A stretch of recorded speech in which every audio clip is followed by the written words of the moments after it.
Yeah, cool.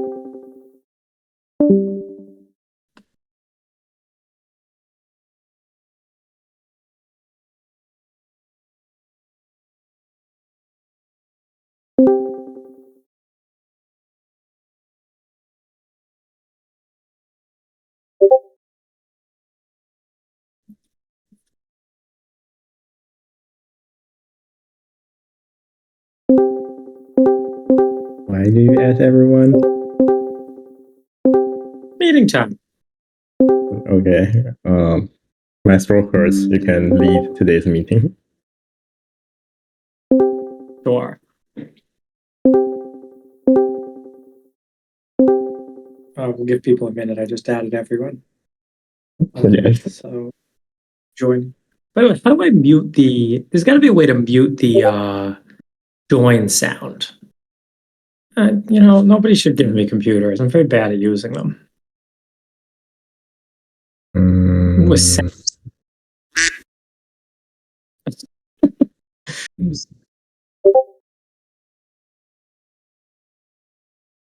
welcome people to meeting. Yeah, I add everyone maybe once a month for the meeting. I think there's, I did a stream today. So that'll be on George Hot's archive. There's a whole bunch of good Tinygrad stuff in the stream. I, without preparing at all, launched the new cloud stuff on my phone, on my literal Android running Samsung Z Fold 5, and everything just worked. So that was really cool.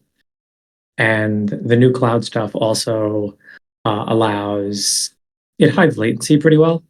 So you're pretty much just making one round trip per step, which is still too much, but at least that's a start. Then the way around that is going to be with things like Stunning and Mist. We sold like 4 tiny boxes this week, so it's a good week for tiny box sales. And it turns out one person got shipped a tiny box and didn't pay for it. So yeah, you better pay for it, or I will send my goons, and they will come get the money. And we will make sure this never happens again. You have to pay before we ship the tiny box.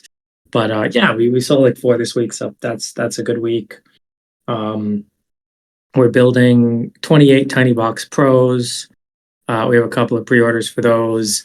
If you want a pre-order for a Tiny Box Pro, I think we have like 3 left. So it's $2,000. That's a pre-order for a $40,000 Tiny Box Pro, which has everything in it that you need. If you want to discuss in general stuff, or there's a chat for the Reds Only VC, but I kind of like it better in general. If you guys have anything to discuss, remember that on-topic rules apply. This is a highly on-topic Discord. I see created AGI. Get out of here! Get out of here! Get out of here! This is a meeting. I regret adding everyone. Okay. So I guess the first ones are for me. I rewrote LLVM in a much more modern style. So if you want to read that, it's LLVM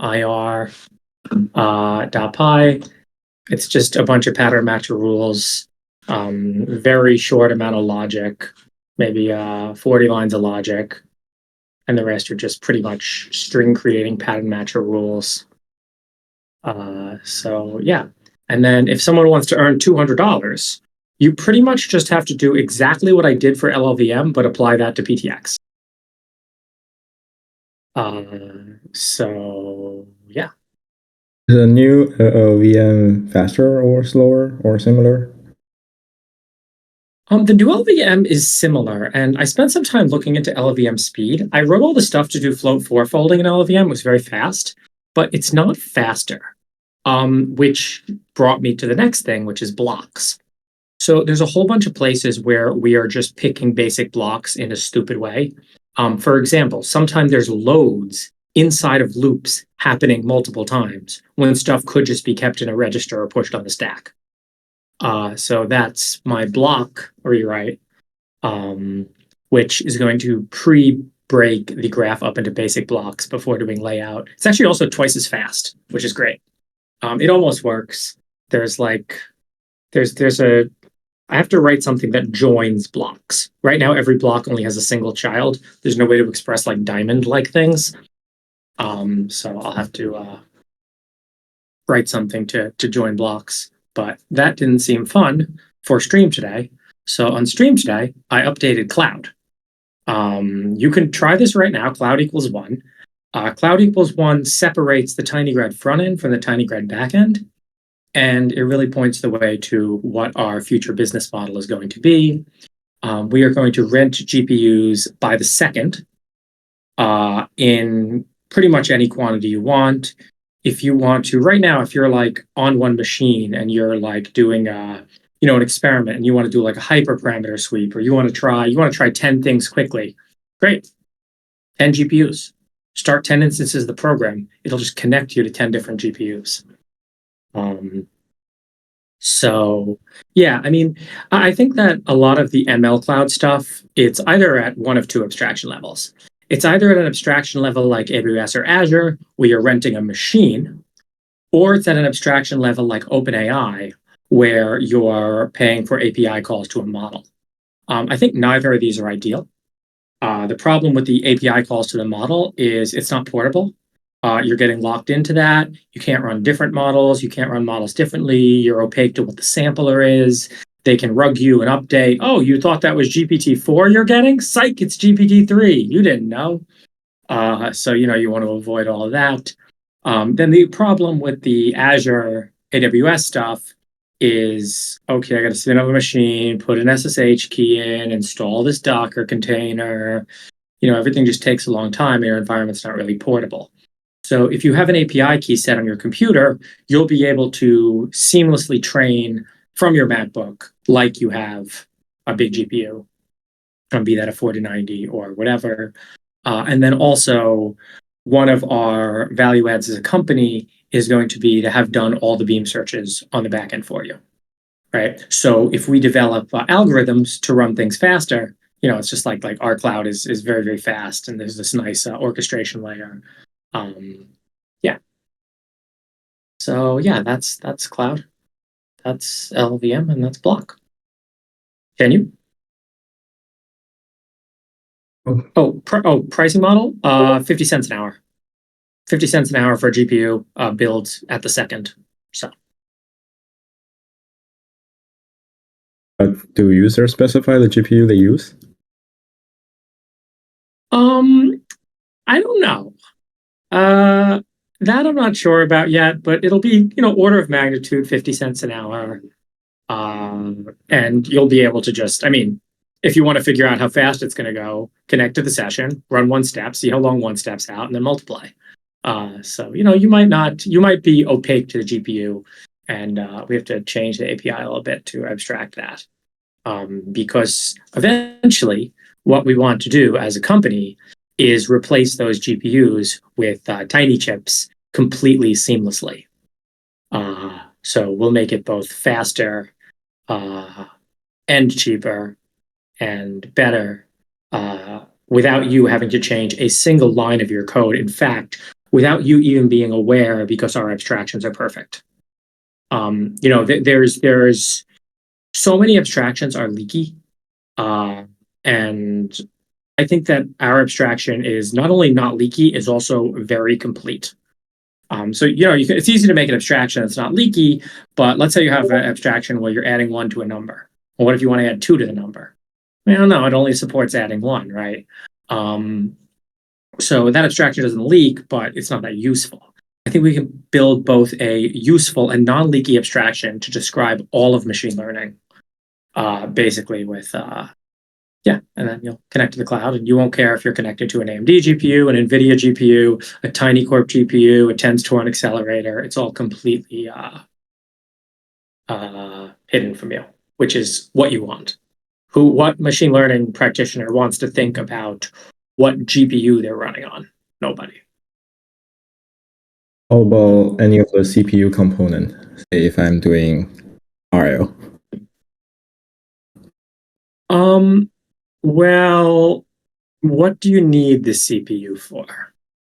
Maybe simulate based on some environment. Yeah, yeah, that stuff is. I mean, the problem is you're going across the internet for that. Yes. So that's going to be around. Yeah, that's going to be a round trip time for every action.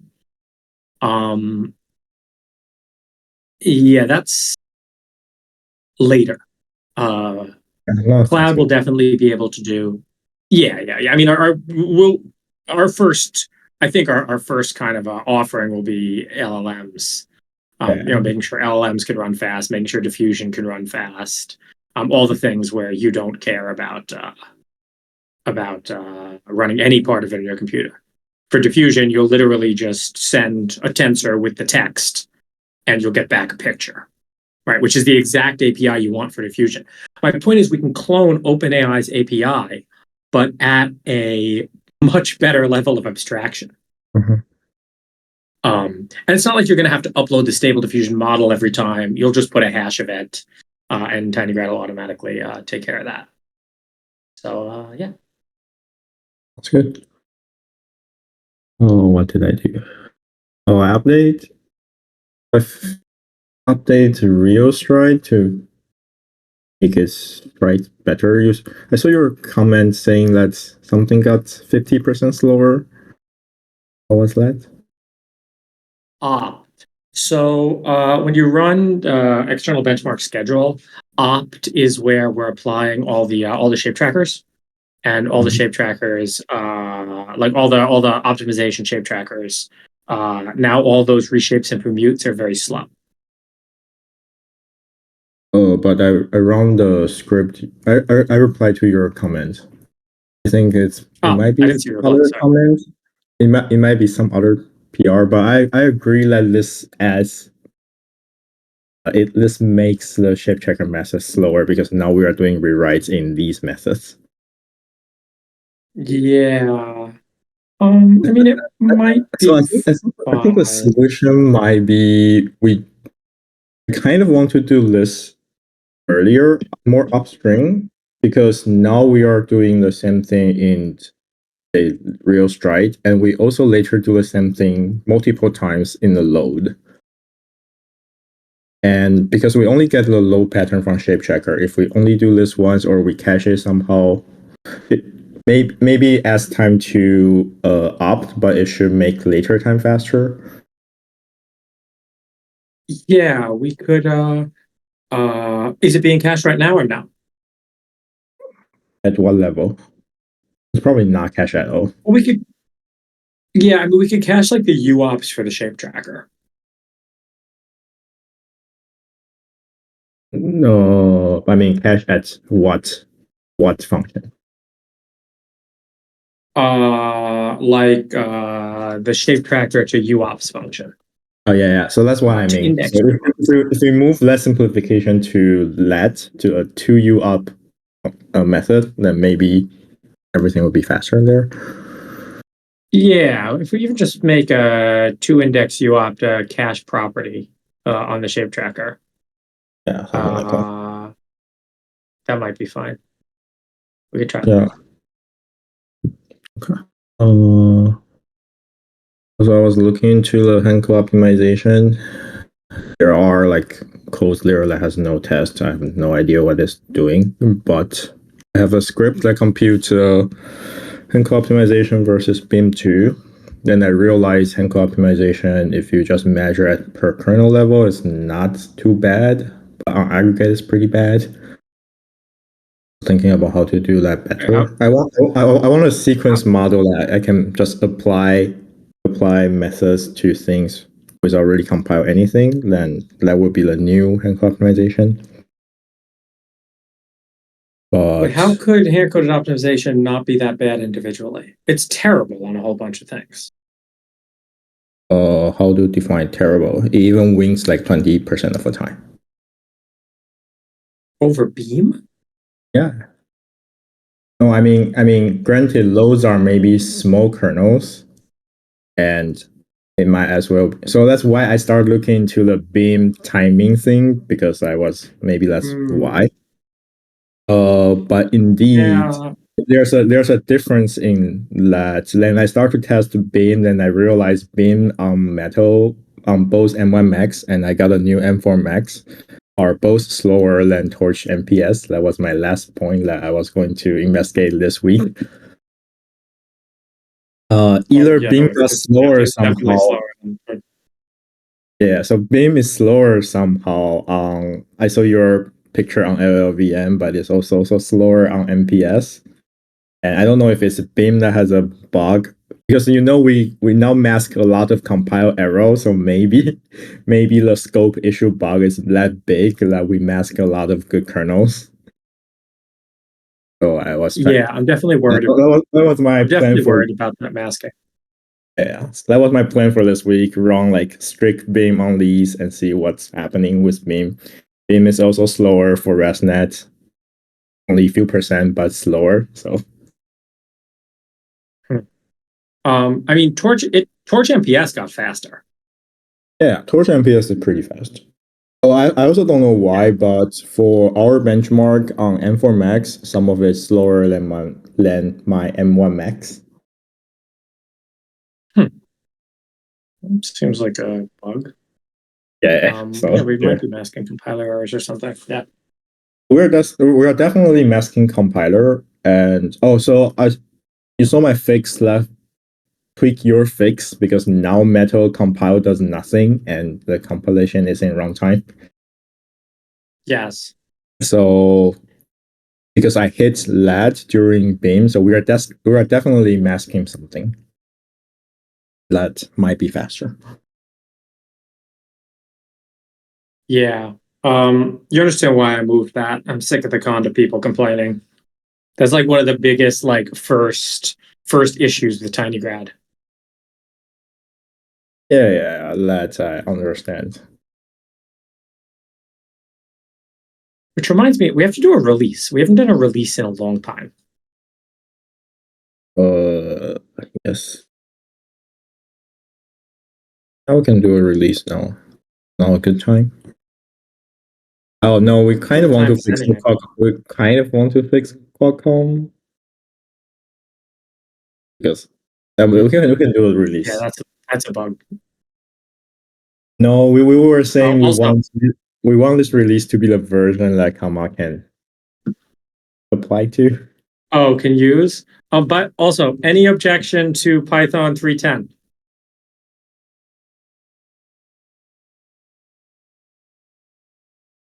No longer supporting 3.8. No, I think it's fine. Okay, it's merged. And new cloud cost us 30 lines. Sorry about the 30 lines.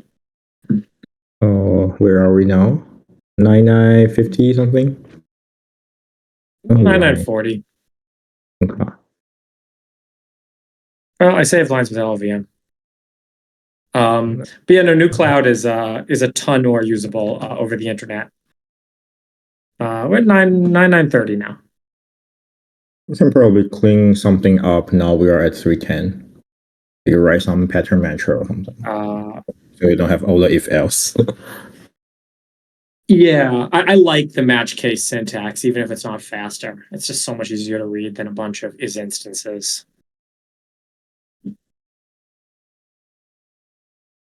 Sounds good.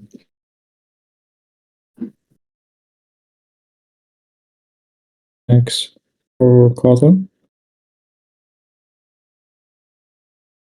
So I'll post the issue for Bitgraph in the chat as well. I am working on milestone 4, which is, I think, the hardest of all of them. So basically, we need to find a perfect pattern matcher syntax for the swizzling and the grouping. Because what I realized is that the swizzling is actually very incomplete and lacks a lot of stuff because the way I built it was mostly for symbol reduction and stuff like that. But I'm pretty excited about this. So this is like the last blocker to removing lazy.py completely. So far, big graph is being created. The initial realizes are with UPaths. Now all that's left is all the sophisticated grouping logic, like group A reduce up with its children. Or group a double reduce and stuff like that. So I'm thinking about even how if to some do of that. this, even if some of the stuff isn't in pattern matchers yet, how soon can we delete lazy.py? Do you think deleting lazy.py is more important than moving all of this to pattern matchers then?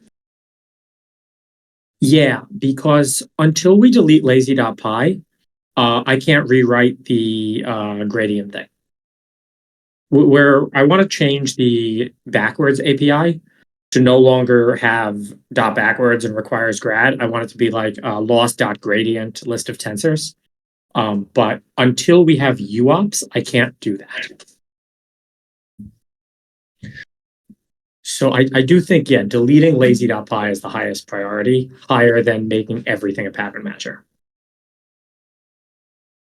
I'll reprioritize them.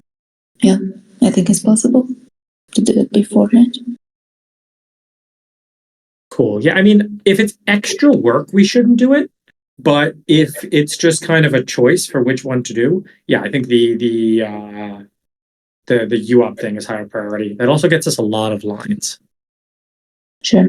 Yeah, I think that has other challenges like how do you deal with buffers and stuff like that. But I think Tinygrad has some base work for it that we can translate to Tinygrad. Yeah.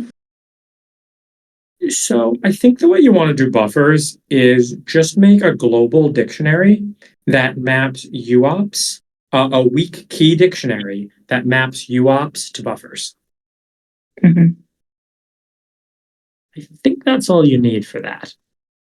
And then I think you can support even the same method that's on lazy.py. I have all that Tinygrad stuff, which can like all the like methods that are on there and stuff. All those like the shape and the device methods and stuff.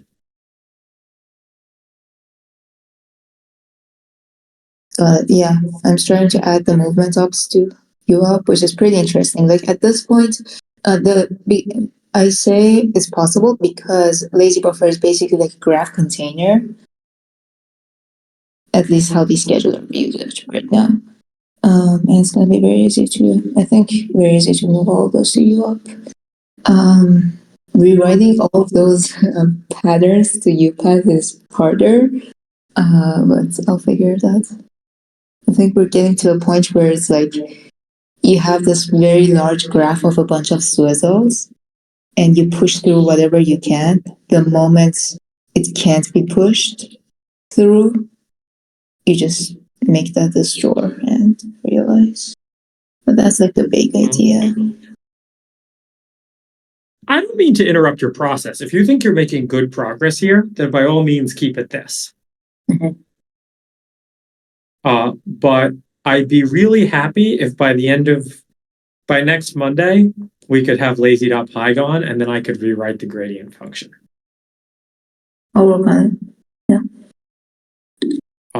The problem with rewriting the gradient function now is when buffers are realized, their parents are deleted. Their parents are deleted in lazy buffer. And then there's no way to compute the gradient if you don't have the parents anymore. But in UOP, it stays around forever. So, I mean, that's a whole nother challenge. But Oh, you want to keep the sources? well, nothing's going to be deleted on UOP. UOP's immutable. But you don't, like, you keep the UOP around for. Only as long as the tensor's around. Once the tensor goes away, the UOP goes away. But if it's still a parent, it'll still be around. But I think that you will delete the UOP from tensor once it's realized, and then it'll just be the buffer. So there's a slight distinction here where it's like if you realize the tensor, the UOP will still exist if there's an unrealized child that goes through that tensor, but the tensor itself no longer has a pointer to the UOP. I don't know. Maybe we should split this up. Maybe you keep working on this, and I'll take a look at the lazy deletion. I think what I can do is I can move everything in the scheduler to UOP so that you're not blocked at all by the scheduler. That sounds good. If that's Yeah. doable, that'd be great. Yeah, the earlier you can do that movement, the better. And then I can do that after I finish block.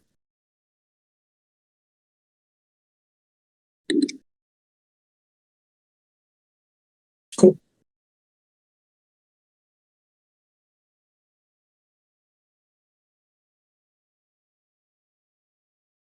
All right, AM drivers and Qualcomm issues. I see that we launched a kernel.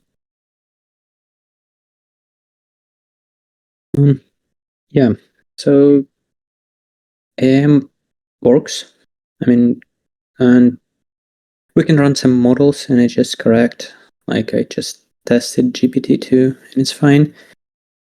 So the next step is just to clean up and rewrite all these page tables and virtual memory stuff.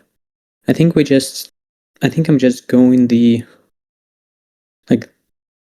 old way. Like we will just map pages in like this backend style and not in Tinygrad and with memory planning. And maybe after that we can think like how many. So if we need all this virtual memory, we can just access memories in like. Yeah, I think it's a good idea to support it. I mean, it'd be hard to do without an interview at all. Yeah. So also, yeah, it works. I mean, we need. I think, but speed is a bit. We are slower right now. Yeah, I need to check all this power management they do in the driver. So currently this is missing. So yeah, and I think we just simply runs with the boot clocks for now. So it's slow. Yeah. I have a theory that it's going to be way faster once you get that. I think the driver is messing up. Like, I don't understand how the AMD one computes like the first 4 matrix multiplies slow and then speeds up. The driver's got all sorts of issues there. Oh yeah, Really I've seen that behavior. Yeah. Box. Yeah. Also, we don't use mass, so we just use only one kick queue, which is not actually a mass, but it's called mass kick. So we just ask RLC to just start this queue as a scheduler, but it just done only just to map our compute queue to the Mac. So yeah, we don't use mass. So wait. You're using the MES queue or the MEC queue? No, I mean we have 2 queues. So we have the compute queue which is run on MEC. So it's just the compute queue. But which doorbell do you ring? So actually we can ring any doorbell. I mean, it's just set up in the MQD. So no, I mean we don't use mass, we just completely skip this. There is only. Do we even have to load the IP block?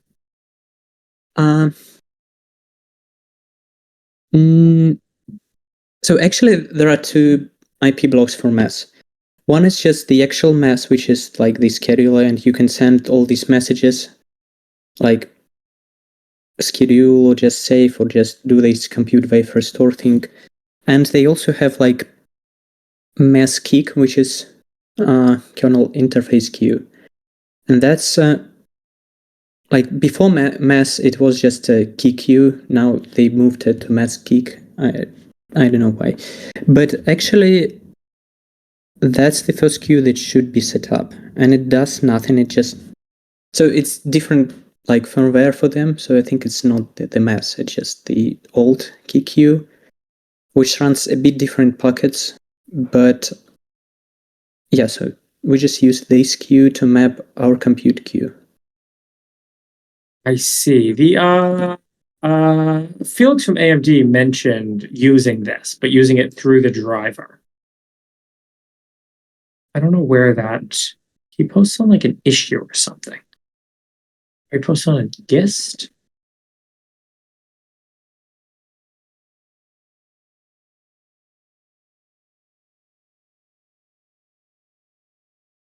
Yeah, he posted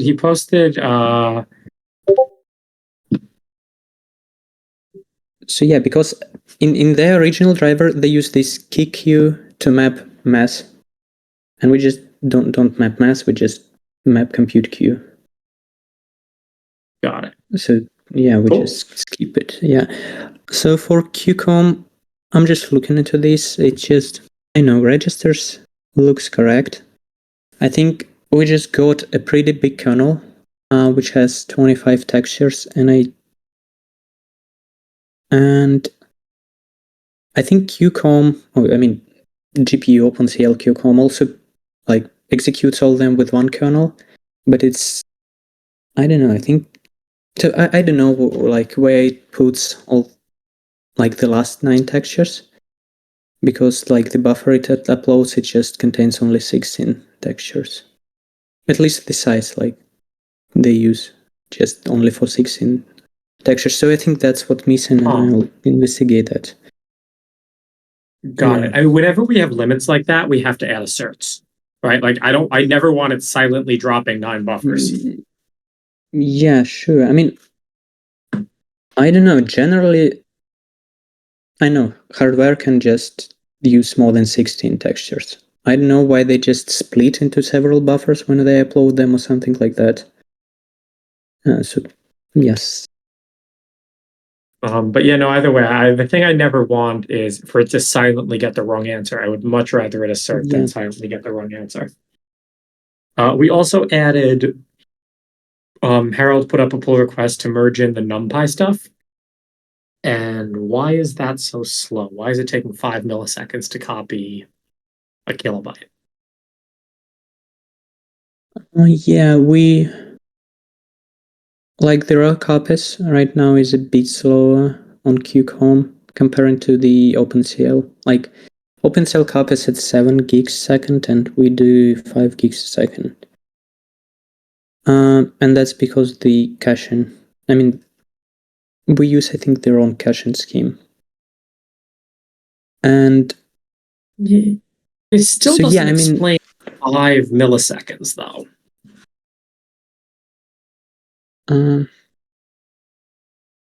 Yeah, but at least how much the speed we need. 5 milliseconds at 5 gigs a second is 25 megabytes. And these buffers, I think, are only a couple kilobytes.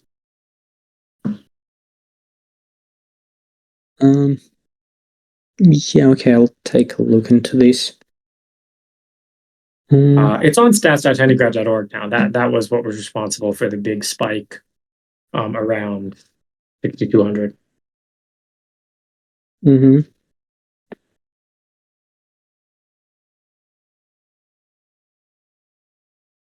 Yeah, because I think I just only tested on the bigger sizes than this. Maybe, yeah, we have some latency or something. It seems.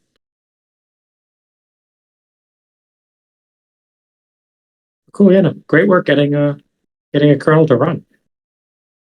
And then we're polling, right? Yeah. I mean, oh yeah. Also about the interrupts. Yeah, we're just polling. We just actually I think we need interrupts for 2 reasons. And I think the page faults, but I think this is the least important because we can just wait for timeout, I think. Or we can poll like the registers and see if something went wrong. So that's fine, but they also have like thermal alert, which is also they use as interrupt. Well, so I think ideally we also want these, I think, so do not kill our GPU. Oh, I we wouldn't can worry do about it killing polling. the GPU. So I if would you think worry it's about fine. the thermal alert. Yeah. These things are. I mean, we might want to check the temperature if it's thermal, but yeah. No, I doubt this is gonna. Again, it's AMD, so you can't take anything for granted. But like, at least with like the Qualcomm chip has a hard power off at 110. So I think the worst case, if we ignore that, is that the GPU will just hard fall off the bus. Mm-hmm. Yeah. Okay. So Is there any way to? No, I mean interrupts would be great, just so we could not have to spin the CPU. If there's any way to do it without a driver. Yeah.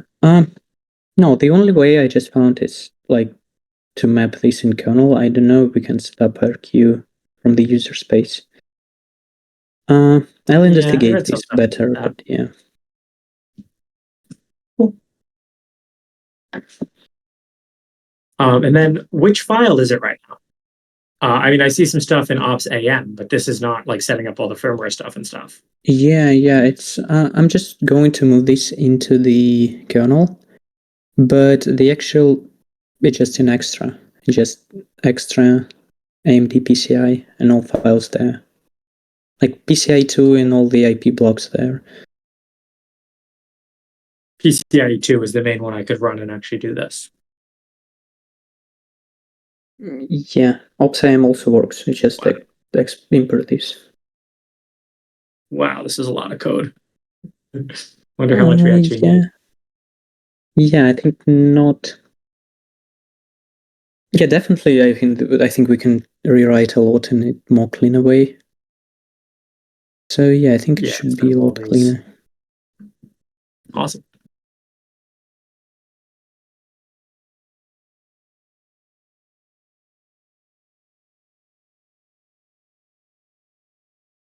Cool.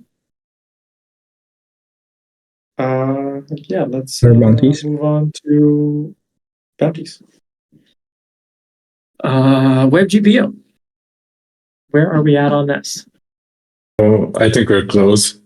I added support for new D types, and I'm working on stable diffusion export to make it work again. Once I have stable diffusion exported, I push it. Need a little more cleanup, and then I think this week it probably can be mergeable. Well, depending on lines, of course. But yeah. We'll get you lines, even if it means deleting PTX. Okay. Cool. Yeah, no, the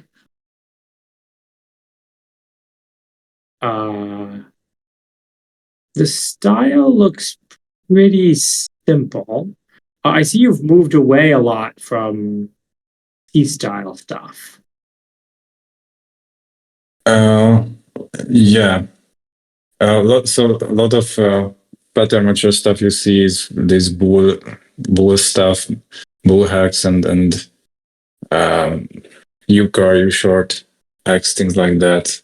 Yeah, I check if I can merge more with C style. So I feel like there are some lines still can be cut off. Yeah, so I take a look if I can merge stuff with C style. It's because like VGSL is not C style technically. So like even when you cast, it's more like a constructor expression when you cast. So in C style languages, you cast with parentheses and then you have the type, but in VGSL you have the type, and then so it looks like a function call or a constructor expression, and there's a lot of other weirdness which makes it not C style, but this is just like the language itself. But still, I think there might be ways to merge more of this stuff with C style. So yeah. I also still want to get rid of the ulong stuff. I want to switch 3fry itself to just use ints and not use ulongs, and then not do this emulation. Yeah, I also want to do that. I have a look. I already tried it once, but I give it another try. So my thinking was to somehow vectorize. So instead of using ulong, we could vectorize the ints and then just work with that. So I want to avoid the ulong buffer completely, and I couldn't get it work yet. But yeah, I will take another look Yeah, on you know that. what? I can look into that. I can look into the 3fry thing. Okay. But yeah, no, I mean, before we can merge this, there's way too many of these string rewrite rules here. Like, I don't understand why the normal infinity rewrite rules from C style don't work. Because Infinity is weird in web GPU spec, so there's a lot of bug there that I have to work around. Like if you look at it, there is a special is none, because in any other languages you do a not equals a, and this basically means you want to know if it's none, but that doesn't work in web GPU. So I found this workaround, and so about infs and nans, they're just workarounds because how web GPU is, and so I can't change the spec and how these runtimes work. So what I can do is add rewrite rules to work around. But I also hate this. I also hate this as much as you do. But I wish I could do more. But yeah. No. But I'm reading specifically the infinity rewrite rules.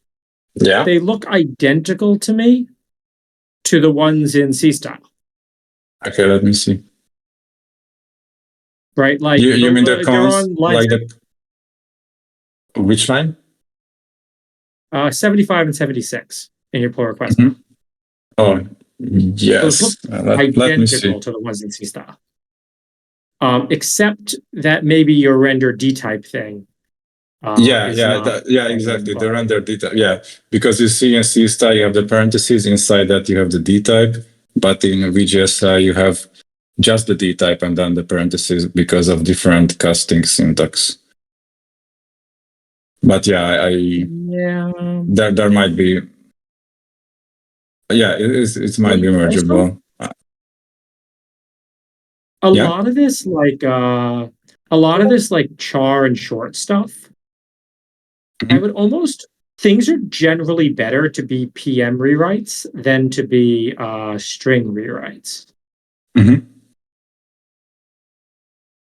Yeah, I know which ones are you talking about. I can move those two. These hacks for nan is going to make everything so slow. You can't. This doesn't work. You can't. You're rewriting all multiplies to have a where. No, not all. Not all. Just where it's one. Just where it's a multiplied by select one none and the condition. So just specifically for that. Not all moves. I see. Yeah. I mean, I don't know. Half of me wants to say that Tinygrad doesn't support nans, and yeah, me. Half of me wants to say that Tinygrad just doesn't support nans in infinity. That doesn't make sense. That doesn't make sense for learning at all. Yeah, but do you mean for web GPU? No, I mean for everything. I hate nans in infinity. Mm-hmm. Why doesn't it make sense? What do you mean by that doesn't make sense? It doesn't make sense. Well, I just don't want to support them. Nan and infinity don't work. Then your math doesn't math. They're not even real numbers. It's not even a number. It can't be math if it's not a number. What? Of course infinity is extended real number. Oh, infinity.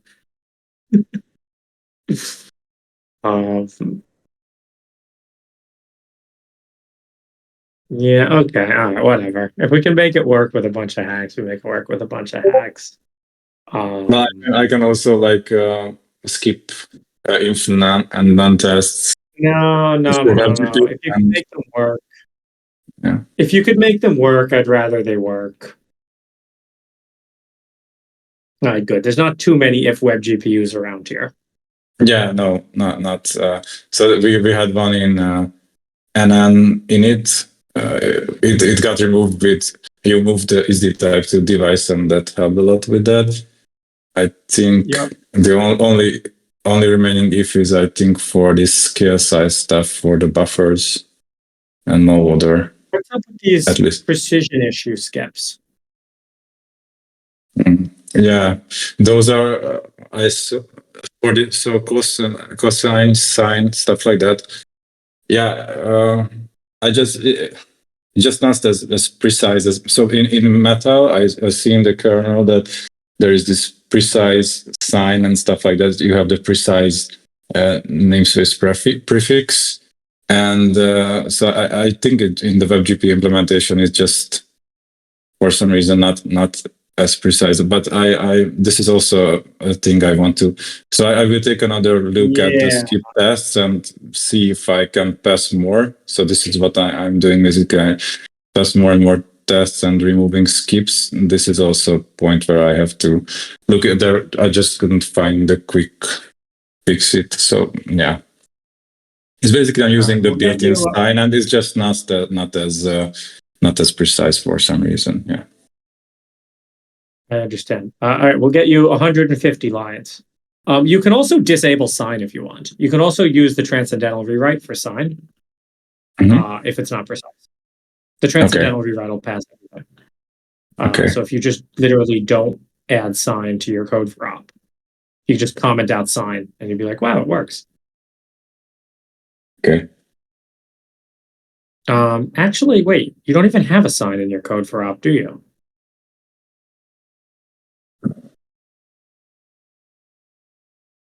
C-style language, I don't think has sign.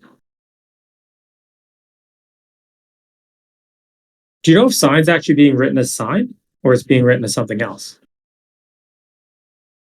A C-style has sign, I think. Oh, it does. It does. Okay, never mind. Yeah. Bad. Yeah, but you can take it out if you want. Okay. You can try it.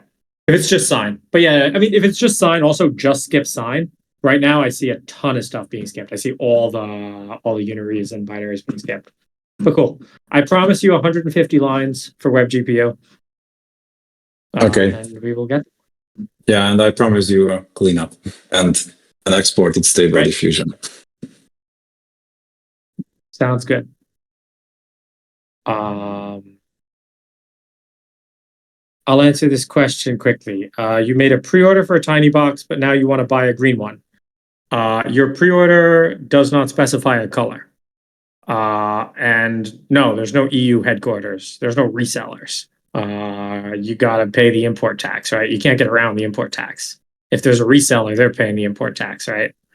So, you know, it's you're always welcome, by the way, to ship it to somewhere in the United States and figure out how to get it into the EU yourself, and not have to pay any duties and tariffs. But yeah. Also, if you want a green tiny box, buy quickly. There will be more, but they may be out of stock for a month. You know, just due to 4090 supply. So yeah. MSDP. Oh, I saw that it's being closed. That's the question mark. Oh, it's being closed. That's news to me. You know a lot more about it than I do. Oh, no. The author close it and say, there's a better way to do it or something like that. Cool. So there's probably a better way to do it. So I think we unlocked that one. Unlocked.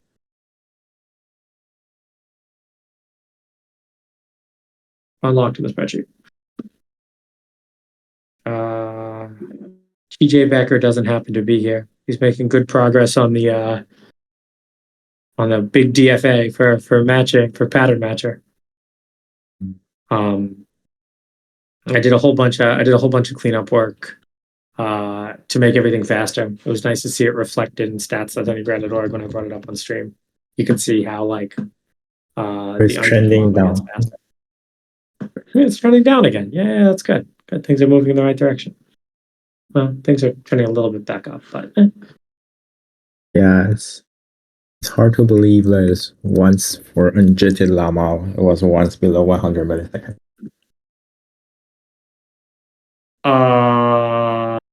Never on a tiny box. Yeah, but there's no tiny box when that was fast. So Yeah. I mean, the Mac one, Mac is 700 now. Yeah, that used to be 100 milliseconds. Well, that's kind of crazy when you think about it. How'd it get so slow? 7x slower.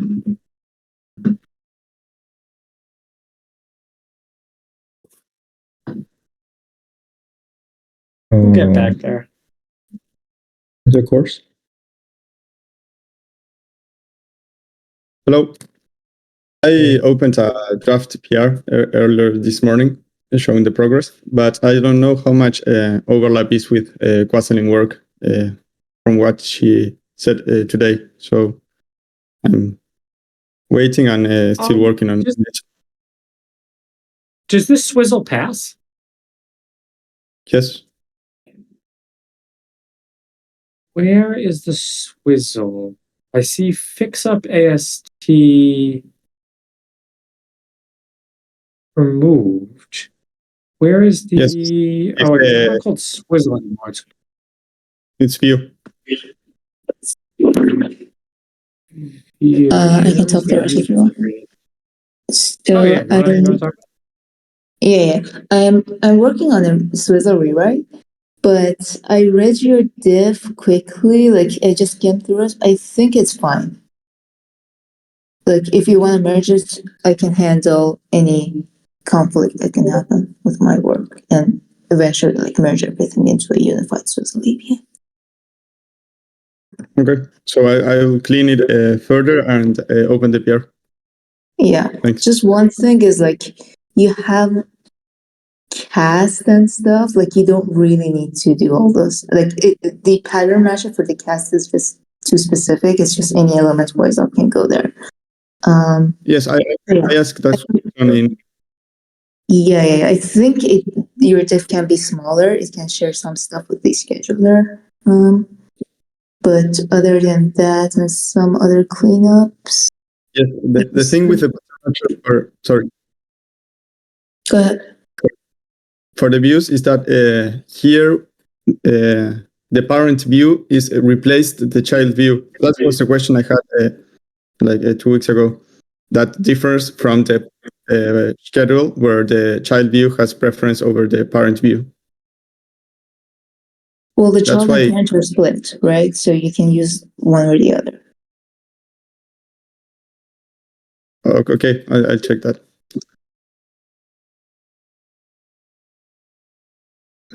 But in the merging, I think. Okay, I'll take a look. I need to clean the rules yet. Yes. Still trying to figure out where this view is being created. It's oh, there it is. Oh, I see. Yeah. Okay, I see. So sources, if TC pattern and sources has st, sources sub I dot fix dot view. Oh, I see. Cool. I mean, yeah, no, overall, I think it definitely looks cleaner. And I think, yeah, with a bit more, I'm so happy that apply to ST thing's gone too. Okay, cool. Yeah, I think with a bit more cleanup, I think this is good to merge. Okay, thank you. Cool.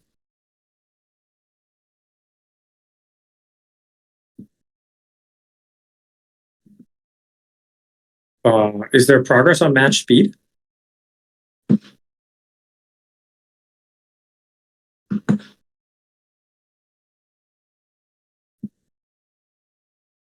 Oh, the matching engine speed. Yeah. I mean, I think I gave that more as a contract to TJ Becker, and I think he's making some kind of progress on it.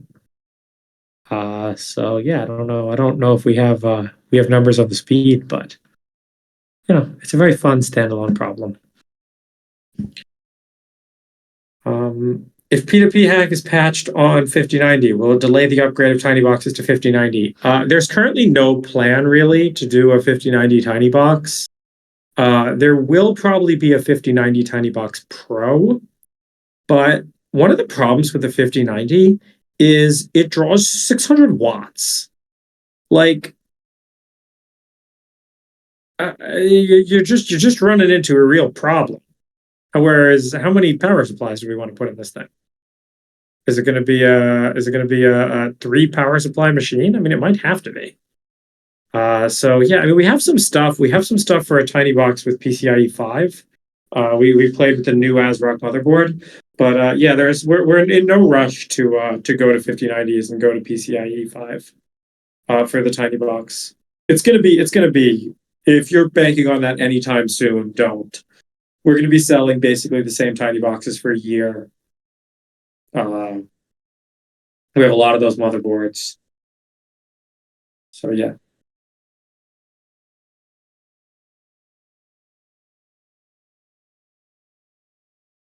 No, I don't like the idea of it being at lower clock speeds. We support full power. We don't support it at all. You know, we'll build some prototypes, but there's no rush. We're not trying to be first to the 5090s. If you want to be first to a GPU, you're overpaying for it. And I hate overpaying for things. So yeah, if you want a good, solid machine learning machine, Comma is standing up another 18 4090 machines. Where the 4090 is the well-trodden path. In a year, 5090s will be good, but I think for the next year, it's going to be 4090s. I'm not playing with MSRP and scalpers, right? I'm waiting until I can go to a supplier and say I want 200 of these. So yeah, it's not like we have something like on day one when the 5090 comes out. Oh, psych, guys, it's the tiny box too. Like we have a prototype with the PCIe 5 motherboard, just so we could update the case. But at 600 watts, there's no way we're going to be able to do it quickly. Maybe we'll put 4 GPUs in it. Would you be happy with that? Would 4 GPUers be happy? Put 4 GPUs in the tiny box too?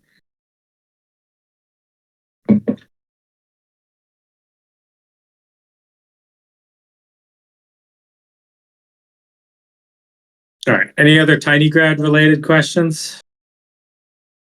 If you want to, just buy a normal computer.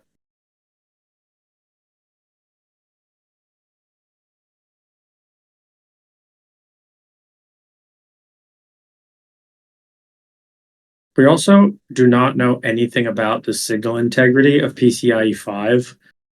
Getting signal integrity to work for PCIe 4 required PCIe 5 stuff. So I have an idea that getting PCIe 5 to work is going to require PCIe 6 stuff. I'm never selling a computer that has any AER errors. Okay, all right. You're off in loony land. You're talking about phase change cooling and PCIe switches. Loony land. Yeah, and MSRP $150,000. How many of those do you actually build? The 8X 4090s. Wait, you built 300 8X 4090 boxes? And you used phase change cooling? 300 4090s. Oh, okay, that's not crazy. That's comma scale. You went with phase change cooling for that?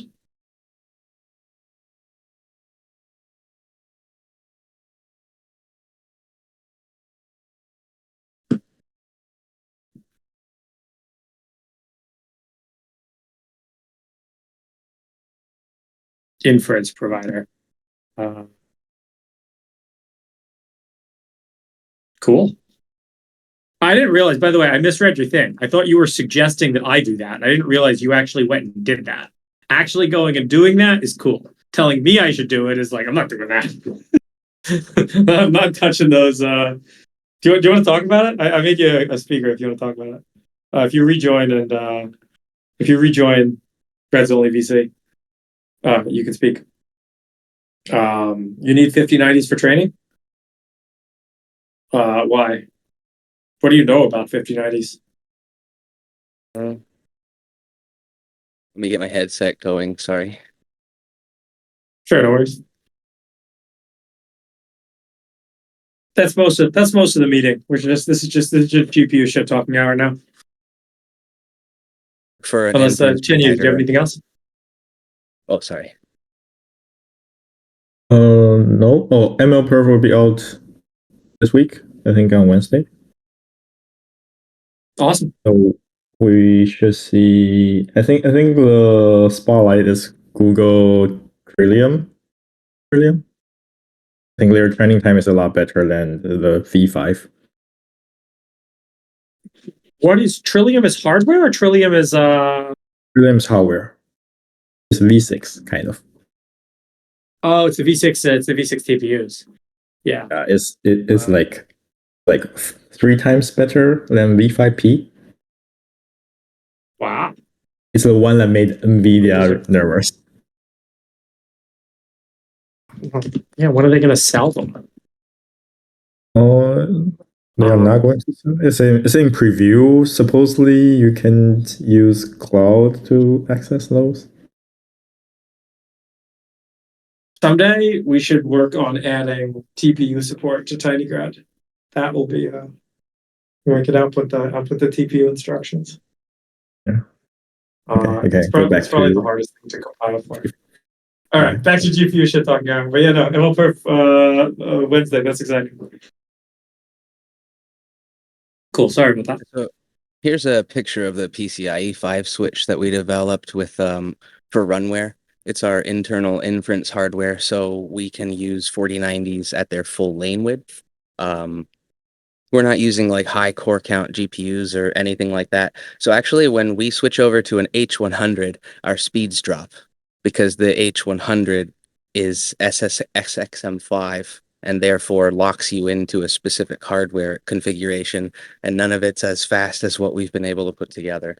So that's why I've been looking at the 5090s. They have 32 gigs of VRAM each so that I can fit more layers onto each device before having to do some stupid shit like FSDP or deep speed, something like that. Wait, so are you? I see 6 lanes there. I see 6 slots there.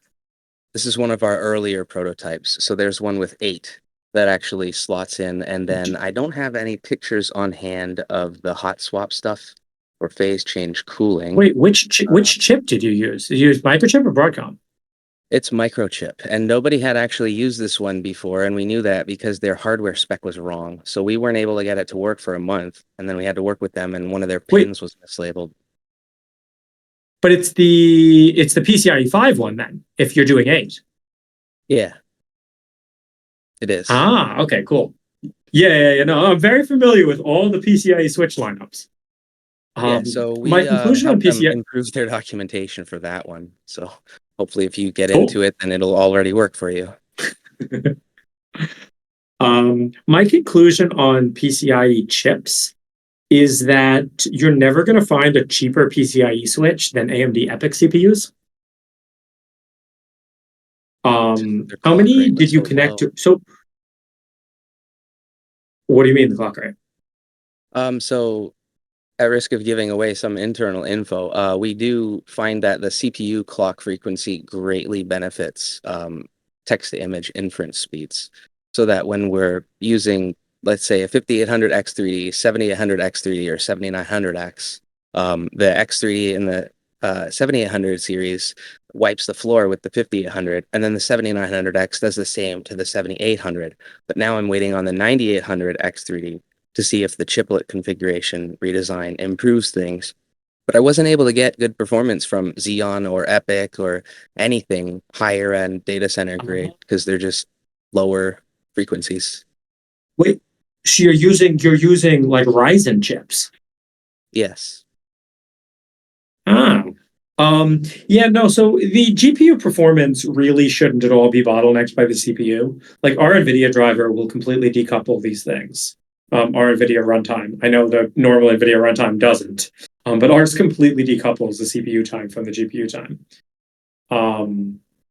But okay, I mean that's also a way to get like cheaper. I Yeah, we're able to guess. Yeah, just compile use a everything PC. into a single graph and send it to the GPU. But even then, the H100 system is just bottlenecked on. I don't know what exactly. I haven't dug too deeply into it. All I saw was that the cheaper system outpaced it, so I just went with it and didn't bother to check into why. Yeah, I mean for single core, like Ryzen is so fast. I mean, not as fast as M4, but Yeah, but I can't get an external GPU on an M4 device, even though I'd love to. where one of the things we've talked about for Comma a bit is building it's obviously not going to have bandwidth, but building a USB to PCI adapter. And then we can sell like AMD GPUs connected to MacBooks, right? You'll be able to just buy a 7900 XTX, plug it in using one of the, you can use those NVMe to PCI, NVMe to USB things, plug it in with that. And then if Tinygrad has a complete driver, we can actually run it. By the way, Nimblegen, if you're still here, this is probably where the AM driver is eventually going. I want to be able to run GPUs over USB in order to, for the next gen Comma devices, get plug in an AMD GPU.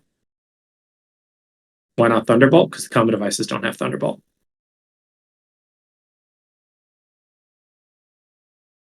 I mean, nothing can really give Yeah. us that full memory bandwidth of the 4090 anyway. I'd be interested in finding a way to get that, but that's like card redesign territory.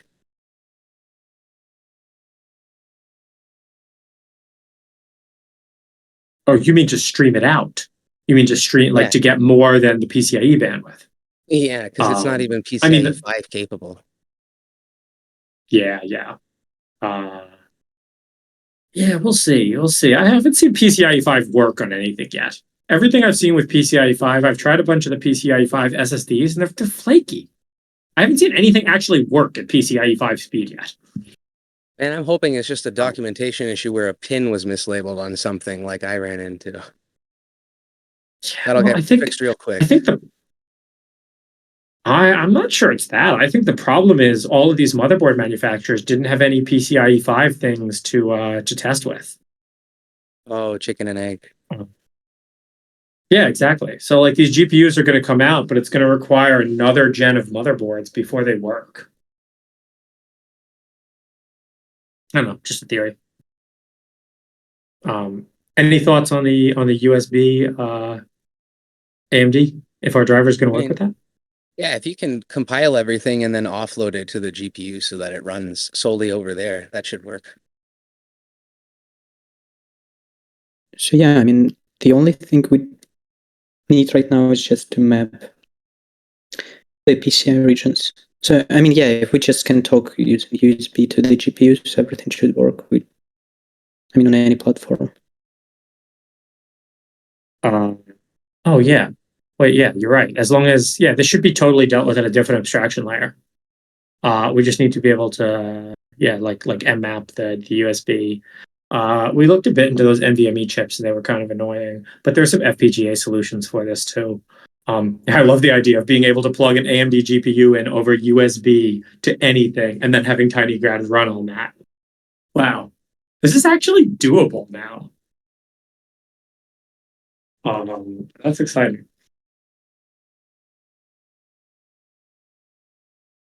Yeah, just like mmap the GPU. Do we have to blacklist the kernel driver on startup? Or can we unload it?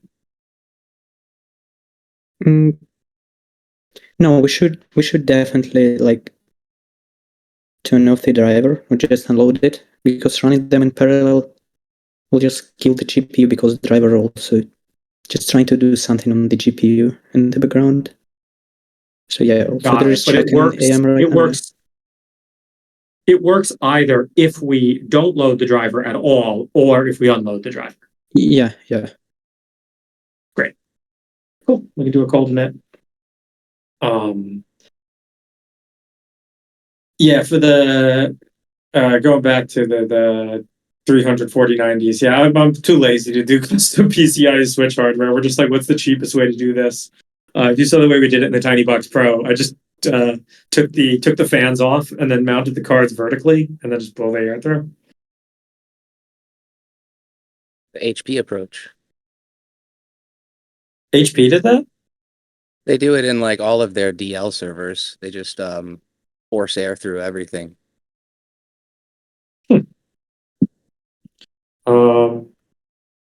Yeah, it was just like the GPU, like the heatsink's a great heatsink. You know, the first thing we did, we actually made a custom heatsink to go on 4090s. And we're like, oh, we can put these in servers and it'll like the normal server fans will work. But they only got to like 350 watts. We couldn't get like 300, 350. So I don't know if we just did it wrong or I think we only had heat pipes. I'm not sure we had a vapor chamber.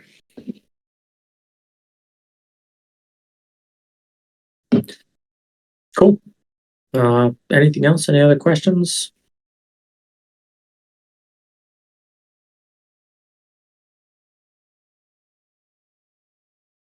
Let me just check the chat if anyone posted in here. Would TinyBox owners ever be able to connect their boxes with Cloud equals 1? Yeah, you can already set that up today. You can just SSH tunnel a port. That'll actually work right now with what I just merged. You watch me do it. You watch me do it. I just did it live on stream. So if you just on your Tinybox, if you run the Python Tinygrad runtime ops cloud, and then you forward port 6667 to your computer, just run with Cloud equals 1 and it'll work. So yeah, you can hit your Tinybox remotely over that. Will there ever be a tiny book? No. No. I believe in selling I believe in like vertically integrating, but then selling every piece. So we may sell PCIe cards. We might even sell chips. I don't know we'll see about chips, but PCIe cards I'd love to sell. Like $1,000 competitive card with NVIDIA.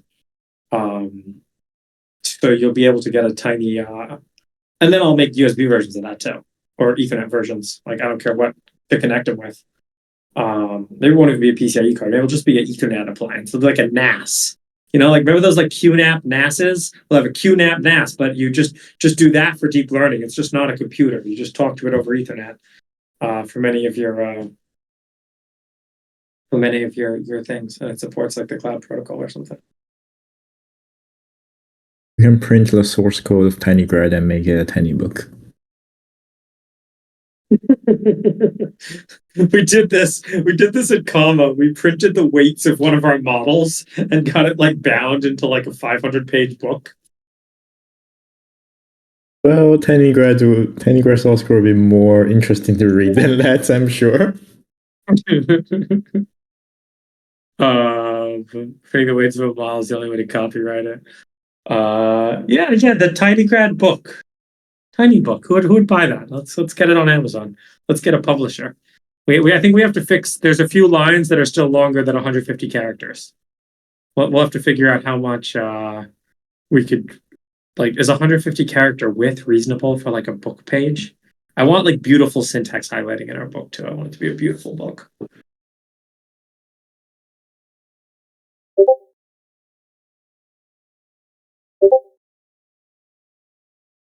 All right. We're in. Do we have real questions about Tinygrad or?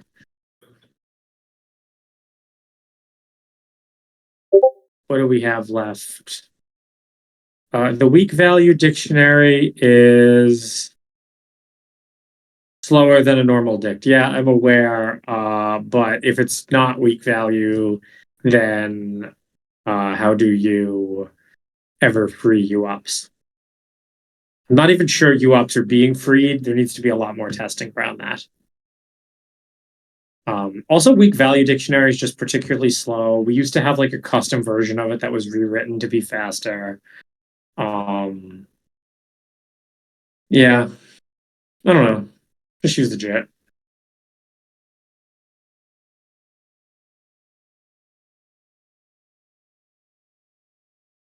Once I make No, there won't be tiny books. We're never making laptops, okay? This is not a laptop company. Although our chip might be used in common devices. So that's kind of the. I think the first chip we're gonna do, hopefully, is a chip that Comma can use, in like the Comma 5 or something.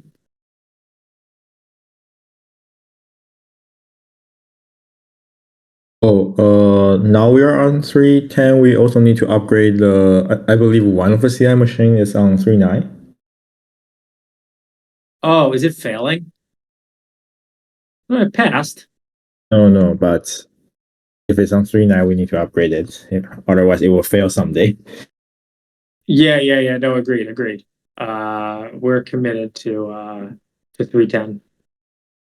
Figure out which CI machine it is. It's Mac. Is Palace okay for TPU backend? No. No, I wanna generate TPU assembly code.